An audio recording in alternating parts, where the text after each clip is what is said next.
Good day. I just wanted to show an example of what I mean by a sponge.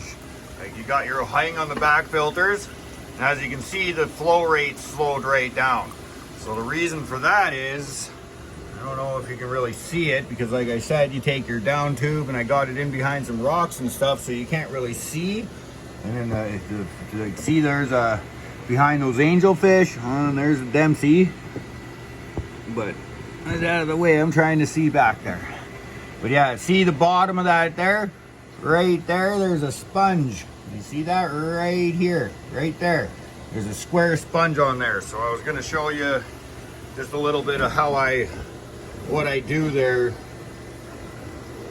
to try and just clear that out a little bit. It's pretty simple. All I do is take a bucket, like with it, and then doing this too prolongs the actual maintenance you will have to do on the filter itself, like inside the back of the filter, right?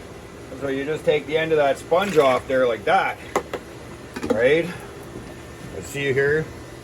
Once you take the sponge off and the flow returns back to normal, and all the stuff in the back of your hang on the filter, it stays a lot cleaner because you have like the pre-filter here on this, right? You got the pre-filter, and then all I do with that is just squeeze it in some aquarium water. So watch this.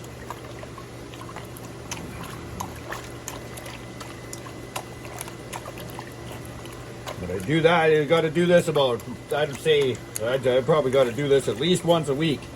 And just that, just the one with foam. Look at that, right? A lot of people look at that and think that's all the dirt and stuff, and really most of that, what's on there, is your biological organisms that are cleaning your water for you. But you got to keep this sponge fairly cleaned off like this so your flow doesn't get clogged up.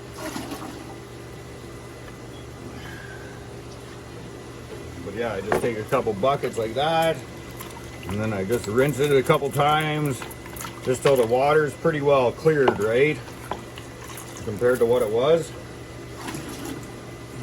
And then we just throw it back on the end of our tube, right? And throw it back in the tank.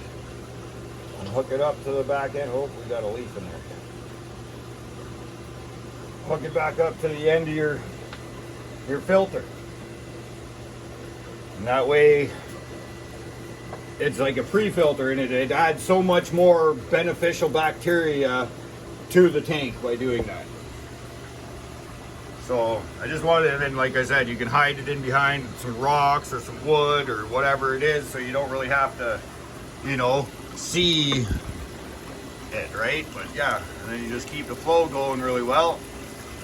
And then like I still got to do that one down there for that one. But I just thought I wanted to show you what I meant by a block of sponge on the end of your intakes.